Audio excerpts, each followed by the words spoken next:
अरे भट्टाचार्य जी, आप हमारे घर आए। देखिए ना हमारे साथ क्या हो गया। लेकिन वासुदेव बाबू के घर में चोरी किसने की, बता तो। और उसके घर में बेटी के कमरे में टीन के बक्से में गहने हैं, ये बात चोर को कैसे पता चली? अरे आज दोपहर मैंने अपनी आंखों से देखा था। रह गया? नहीं, मैंने कुछ नहीं किया। भागो भागो। गांव का नाम शशिपुर। गांव के उत्तर की ओर छोटी सड़क पकड़कर अपने घर लौट रहा था उस गांव का ब्राह्मण शंकर भट्टाचार्य। गांव के लोग उसे छुपकर और भी नाम से पुकारते हैं। शंकर चलते चलते सुन पाया कि कोई रो रहा है। अरे बाबुओं के घर की तरफ से रोने की आवाज आ रही है, ऐसा लग रहा है। क्या हो गया फिर उनके घर में? अरे ओ वासुदेव, क्या हुआ? वासुदेव के घर में उस समय वासुदेव और उसकी पत्नी दोनों बरामदे के पास बैठकर सिर पर हाथ रखकर हाय हाय करते हुए जोर जोर से रो रहे थे। अरे भट्टाचार्य जी, आप हमारे घर आए। देखिए ना हमारे साथ क्या हो गया। हाय हाय हाय, हमारे साथ ये क्या हो गया। भगवान इतना बड़ा अन्याय हमारे साथ क्यों कर गया। अरे क्या हुआ ये बताए बिना भगवान को पुकारने से क्या फायदा है, बताओ तो। बुरा कुछ होते ही तुम लोग हमेशा क्यों सोचते हो कि भगवान ने ही किया है? कभी कभी इंसान भी तो वही काम कर सकता है। समस्या बताओ। भट्टाचार्य महाशय, ओ भट्टाचार्य महाशय, हमारा सर्वनाश भगवान ने नहीं, इंसान ने किया है। चोर आया था घर में। चोर ने किया? चोर ने क्या किया? अच्छा, तुम्हारे घर में कुछ चोरी हुई है क्या? मैं भी कैसा सवाल कर रहा हूँ। जब चोर आया है तो चोरी तो होगी ही। हाँ भट्टाचार्य महाशय, चोरी हुई है। भट्टाचार्य महाशय, मेरी बेटी की शादी सामने है। बेटी की शादी के लिए जो गहने बनवाए थे, वो गहने घर के एक छुपे हुए बक्से में रखे थे। उसी लकड़ी के बक्से समेत सारे गहने चोरी हो गए हैं। वो बक्सा मिल नहीं रहा है, सब चोरी हो गया, सब। इतने पैसे बड़ी मुश्किल से दिन गिन कर थोड़ा थोड़ा करके जुटाए थे, फिर उससे बेटी के गहने बनवाए थे। भट्टाचार्य जी, आप तो जानते ही हैं आजकल सोने की कीमत कितनी है। मेरी एक ही बेटी है, इसकी शादी के लिए पूरी जिंदगी मेहनत मशक्कत करके वो गहने बनवाए थे। आप जानते हैं, लड़के वालों ने कहा था और भी बहुत कुछ चाहिए उन्हें। इतने गहनों से क्या होगा, बड़ी मुश्किल से राजी करवाया था उन्हें। सब कुछ दिया अपनी सामर्थ्य के मुताबिक, क्योंकि मैं तो उसका पिता हूँ, उसके लिए सब कुछ कर सकता हूँ। लेकिन ये मेरे साथ क्या हो गया। रोने से कुछ नहीं होगा, ठंडे दिमाग से थोड़ा सोचना होगा। बताओ, चोरी कैसे हुई और ये चोरी होने की बात तुम्हें कब पता चली? गहनों का बक्सा मेरी बेटी के कमरे में था। बेटी अभी बहुत रो रही है, बड़ा दुख हुआ उसे। वो अभी भी उसी कमरे में है। कल रात हमें कुछ समझ में नहीं आया। सुबह जब उठे तो देखा पीछे का दरवाजा खुला है। तभी जल्दी से बेटी के कमरे में गए, देखा कि बेटी सो रही है और कमरे से वो लकड़ी का गहना वाला बक्सा गायब है। बहुत ढूंढा, लेकिन वो बक्सा नहीं मिला। भट्टाचार्य महाशय, मुझे लगता है गहनों का बक्सा किसी ऐसे ने लिया है जिसे पता था कि ये बक्सा बेटी के कमरे में उस टीन के बक्से के अंदर है। वो तो पक्का है। चोर तो इसी इंतजार में रहता है कि कब मौका मिले और चोरी कर ले। अच्छा, अब ये सब छोड़ो। बेटी की शादी में कितने दिन बाकी है? बेटी की शादी में 1 हफ्ता ही बाकी है। इस बीच फिर से गहने जुटा पाना कैसे होगा, यही सोचकर सांस घुट रही है हम लोगों का। क्या होगा कुछ समझ में नहीं आ रहा है।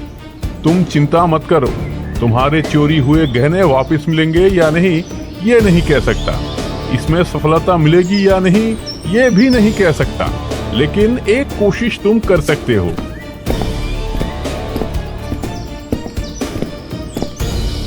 इसके बाद ब्राह्मण शंकर भट्टाचार्य बरामदे के पास आकर जगद्धात्री और वासुदेव से बहुत देर तक कुछ बात करता रहा, फिर उठ खड़ा हुआ। याद रखना, जैसे मैंने कहा है वैसे ही सब करना, इसके बाहर कुछ मत करना। और चोरी तो रात में हुई है, आज के भीतर ही ये काम कर डालो, इससे फायदा हो सकता है। अगर ये गहने एक बार गांव से बाहर चले जाएं तो मुश्किल हो जाएगी। जब आपने कहा है तो मैं करूंगा भट्टाचार्य जी, बस वो गहने वापस मिल जाए, वरना तो हमारे पास करने को और कुछ नहीं है। शंकर भट्टाचार्य अपने घर की तरफ चल गए तो जगद्धात्री और वासुदेव घर के अंदर चले गए। उसी दिन दोपहर में गांव के बरगद के पेड़ के नीचे एक आदमी दूसरे से कह रहा था, अरे सुना है वासुदेव के घर से नकली गहने चोरी हुए हैं। उसकी बेटी की शादी के लिए वासुदेव बाबू ने असली गहने बनवाए थे, लेकिन वो गहने तो पहले ही लड़के वालों के घर बेच दिए थे और एक जैसे दिखने वाले सिटी गोल्ड के गहने उसके घर में रखे थे और वही चोरी हो गए। अरे क्या कह रहा है? तो जिसने चोरी की वो तो बुरी तरह फंस गया। सिटी गोल्ड के गहने तो बेच भी नहीं पाएगा, बेचने जाएगा तो पकड़ा जाएगा। और इतनी मेहनत करके वासुदेव बाबू के घर में घुसकर गहने चोरी करने के बाद भी चोर को कोई फायदा नहीं हुआ। लेकिन वासुदेव बाबू के घर में चोरी किसने की बता तो? और उसके घर में बेटी के कमरे में टीन के बक्से में गहने हैं, ये बात चोर को कैसे पता चली? तभी रास्ते से गुजर रहा था गांव का मशहूर चोर पटला। उसे बुलाकर बिशु ने कहा, ओ पटला, सुना है चोरों का बुरा वक्त आ गया। वासुदेव बाबू के घर से कल रात चोर ने गहने चोरी किए, लेकिन वो गहने सिटी गोल्ड के निकले। सिटी गोल्ड के गहने? लेकिन सिटी गोल्ड के गहने उस घर में क्यों होंगे? अरे सिटी गोल्ड के गहने ही तो उस घर में थे ताकि कोई चोरी ना कर सके।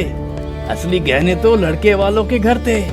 सिटी गोल्ड के गहने जब चोरी हो गए तो चोर अब दोबारा घर में चोरी करने नहीं आएगा, इसलिए आज सुना है कि लड़के वालों के घर से असली गहने ला देंगे। शादी में तो अब ज्यादा देर नहीं, बस कुछ ही दिन बचे हैं। बड़े लोगों के बड़े खेल, सोने के गहने हो या सिटी गोल्ड, सब दिखने में तो एक जैसे ही होते हैं। कौन कह सकता है कि कौन सा असली है और कौन सा नकली? ये पटला, तेरी तो हाथ में फिर भी खुजली है, तू फिर इनमें पड़ा है। देख, वासुदेव बाबू बहुत अच्छे आदमी हैं। उनके घर में अगर ऐसा कुछ करेगा तो उसका नतीजा अच्छा नहीं होगा। अच्छे लोगों के साथ बुरा करने पर ऊपर वाला देखता है। अरे मैं क्या कुछ करने जाऊंगा? वासुदेव बाबू के घर में शादी की तैयारी चल रही है, तो उनके घर में जंगल साफ करने का काम मुझे मिला है, वही करने जा रहा हूँ, इसलिए तो उनके घर जाना पड़ रहा है। पटला जल्दी से वहां से निकल गया। उधर भवानी और बिशु फिर आपस में बातें करने लगे। पटला वहां से सीधा गांव के दूसरे चोर भानु के घर गया। दरवाजा खटखटाते ही भानु ने दरवाजा खोला तो पटला ने बोला, सर्वनाश हो गया। सुना है गांव के लोग क्या बातें कर रहे हैं? जो गहने हमने चोरी करके लाए वो गहने सिटी गोल्ड के हैं। अब अगर हम उन गहनों को लेकर शहर की दुकान में जाए और बेचने की कोशिश करें तो पकड़े जाएंगे और सिटी गोल्ड के गहने देखते ही लोग शक करेंगे। क्या कह रहा है? तूने ठीक सुना है ना? लेकिन इतने मेहनत करके हमने सिटी गोल्ड के गहने चोरी किए, मुझे तो कुछ यकीन नहीं हो रहा। लेकिन देख, सब लोग तो झूठ नहीं बोलेंगे। तू एक काम कर, वो गहने अब अपने पास रख ले। सुना है आज ही दूल्हे के घर से फिर असली गहने भेजेंगे, वही गहने चोरी करनी होगी, समझा? मैं तो उस घर में आज जाऊंगा, काम मिला है जंगल साफ करने का। जंगल साफ करने के बहाने जाऊंगा। गहने देने के बाद वो कहाँ रखते हैं मैं ठीक ठीक देख लूंगा, फिर रात को पीछे के दरवाजे से घुसकर। लेकिन मुझे तो कुछ शक हो रहा है, कहीं इसमें कुछ और तो नहीं है? अगर सच में उन्होंने समझ लिया कि हम रात में चोरी करने वहां घुसेंगे तब? अरे गांव वालों की बातें मैंने सुनी है और वासुदेव बाबू को मैंने अपनी आंखों से देखा है। वो बहुत खुश हैं। इसका मतलब है कि उनके असली गहने चोरी नहीं हुए। चोरी हुई होती तो कोई इस तरह नहीं हंस सकता। आज रात ही असली गहने चुराकर वासुदेव के चेहरे की हंसी मिटा दूंगा। जंगल साफ करते करते अगर जरा सा भी कुछ गलत दिखा तो मुझ पर 2 बातें सुनाना। आज भरपूर समझ जाएगा कि असली गहनों की कीमत क्या होती है। इसके बाद दरवाजा बंद करके भानु और पटला सलाह करने लगे कि कैसे आज रात फिर उसी कमरे में घुसकर गहने चुराएंगे। उस दिन दोपहर के बाद दूल्हे के घर से एक आदमी आया और एक लकड़ी के बक्से में फिर गहने दे गया वासुदेव बाबू के घर।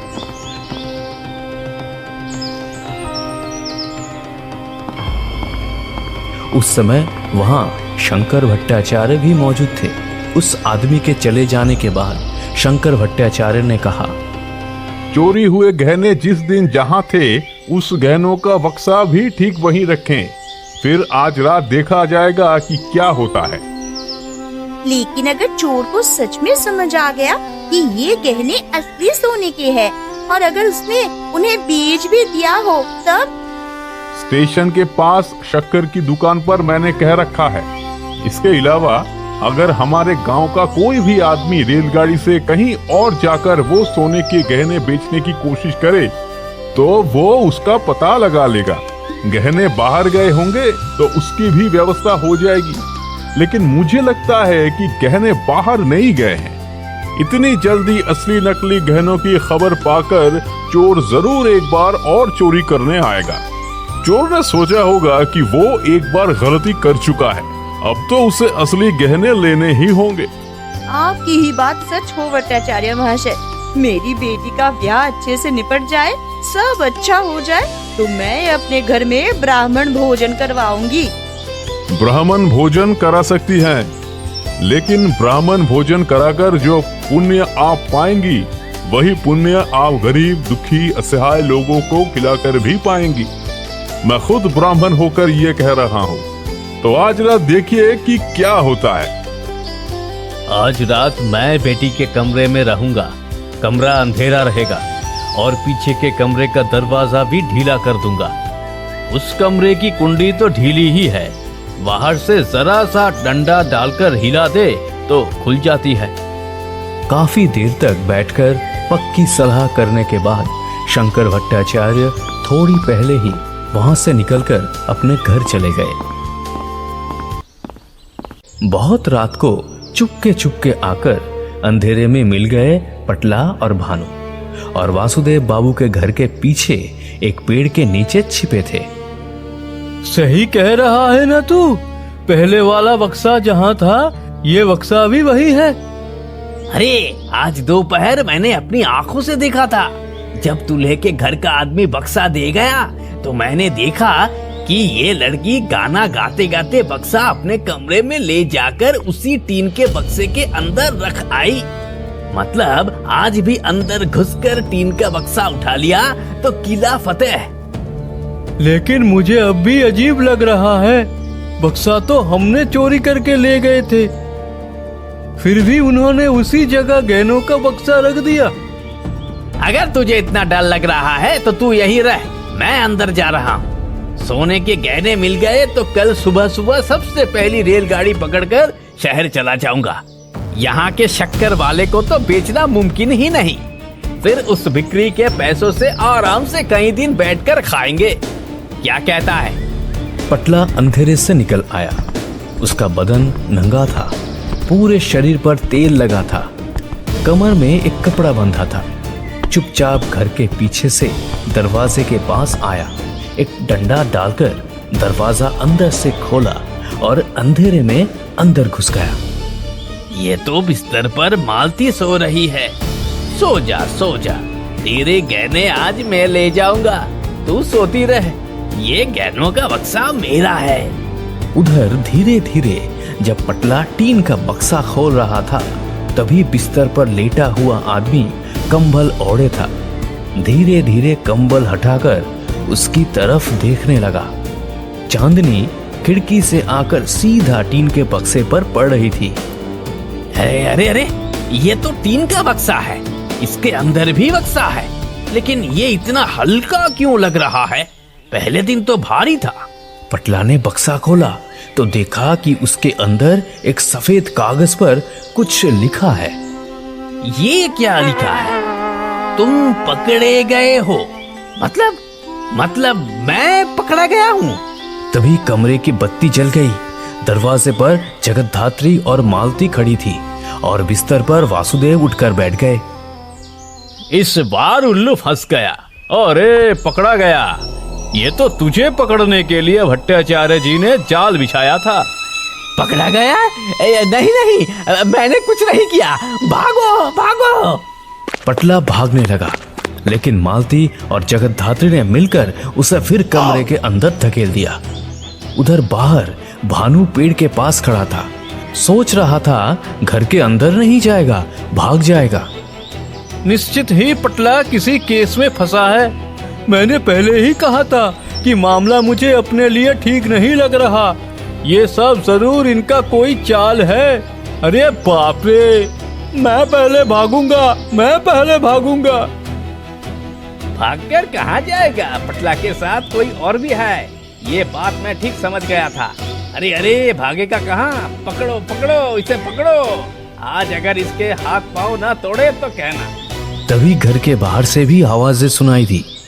विशु बोल रहा था, अरे इस पेड़ के नीचे खड़ा है वही भानु, पकड़ो इसको, पकड़ो, इसे एक डंडे का वार दो।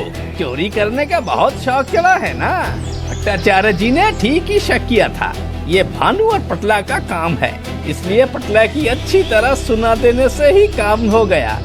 कहते हैं कान खींचो तो सिर आता है। क्या रे पटला, जंगल साफ करने का काम लिया था ना? मेरी बेटी के सोने के गहनों पर तेरी नजर थी, ये तो आज साफ हो गया। सच सच बता, सोने के गहने कहाँ है? नहीं तो तुझे पुलिस को सौंप दूंगा। नहीं, पुलिस बहुत मारती है। एक दिन मार खाओ तो 7 दिन बिस्तर से उठ नहीं पाते। मैं सब दे दूंगा, सब। वासुदेव ने पटला का कान पकड़कर खड़ा कर दिया। जगतधात्री और मालती तब एक तरफ हट गए। पटला को खींचकर बाहर ले गए वासुदेव बाबू। भानु और पटला को एक साथ आंगन के पास रस्सी से बांध दिया। जल्दी जा, भट्टाचार्य जी को खबर दे और तुम में से कोई एक भानु के घर जाओ, वहाँ से गहनों का बक्सा लेकर आओ। मेरी बेटी की शादी में अब कोई परेशानी नहीं होगी। गहने जब वापस मिल गए हैं, सब अच्छा होगा। ये सब उसी भट्टाचार्य जी की वजह से हुआ है। भानु और पटला चोरी कर सकते हैं, मैंने तो सोचा भी नहीं था। ये बदमाश चोरी करने के लिए ही मेरे घर में जंगल साफ करने का काम लेने आया था। उसे मैंने देखा था। सच, आज दोपहर को खिड़की के पास खड़े होकर चुपके घर के अंदर झांक रहा था, तभी मुझे शक हो गया था। खबर पाकर भट्टाचार्य जी आ गए। भानु के घर से असली गहनों का बक्सा आ गया। गांव के लोग वासुदेव बाबू के घर पर जमा हो गए। तब बंधे हुए हालत में थे भानु और पटला। अब कभी ऐसा नहीं करेंगे हम। हमें छोड़ दीजिए आप लोग। मैंने गलती की है, अब कभी इस गांव में चोरी नहीं करूंगा। इस गांव में शुरू नहीं करेगा मतलब पास के गांव में जाकर चोरी करेगा? इसका मतलब चोरी करना तुम लोग बंद नहीं करोगे? शंकर भट्टाचार्य की बात सुनकर आसपास के लोग हंस पड़े। अब जगतधात्री आगे आकर बोली, क्यों चोरी की तुमने? मेरी बेटी की शादी जो गहनों के कारण टूटने वाली थी, अगर बारात वाले शादी तोड़ देते तो हम क्या करते, बताओ? वासुदेव, तुम्हारे सोने के गहने वापस मिल गए। बेटी की शादी में अब कोई परेशानी नहीं होगी, मगर भानु और पटला की बात पर थोड़ा ध्यान दो। ठीक कहा है भट्टाचार्य जी ने, हमारी ही गलती थी। इन्हें हमेशा चोर कहकर अपमान किया। चोर कहने के बजाय अगर थोड़ा समझने की कोशिश करते तो शायद ऐसा कुछ होता ही नहीं। हमसे भी बड़ी गलती हो गई। मगर इतना सब होने के बाद भी अगर ये फिर चोरी करे तो इन्हें इस गांव में रहने नहीं दिया जाएगा। अरे विशु, इनके हाथ पांव की रस्सी खोल दो। रस्सी खुलते ही भानु और पटला आकर वासुदेव और शंकर भट्टाचार्य के पैरों पर गिर पड़े। दोनों रोने लगे। अरे अरे, तुम लोग रो मत। मेरी शादी होने तक तुम दोनों इसी घर में रहोगे। दिन भर ये वह काम करोगे, 2 वक्त खाने का इंतजाम हो जाएगा। और पिताजी तो कह ही चुके हैं कि शादी के बाद तुम्हारा इंतजाम कर देंगे। इसे ही कहते हैं जिसका अंत अच्छा उसका सब अच्छा, सबका भला हुआ। देखा जगत धात्री, तुमने कहा था ना कि भगवान ने तुम्हारा इतना बड़ा नुकसान कर दिया। भगवान कभी किसी का नुकसान नहीं करता, समझी? भगवान जो करता है वो हमेशा भले के लिए ही करता है। हम बस ये समझ नहीं पाते या देर से समझते हैं। सिर्फ आपकी बुद्धि के कारण ही इस बार सब कुछ ठीक हुआ है। हमें गहने वापस मिल गए और भानु पटला पकड़ में आ गए। आपकी बुद्धि के मिसाल नहीं। ऐसे ही क्या सब लोग आपको पीछे से चालाक ब्राह्मण कहते हैं? शंकर भट्टाचार्य हल्के से मुस्कुराए, सिर के पीछे की चोटी पर हाथ फेर कर बोले, सब कुछ भगवान की दया से है, मेरा तो कुछ भी नहीं। मैं तो उनके हाथ की कठपुतली हूँ मात्र।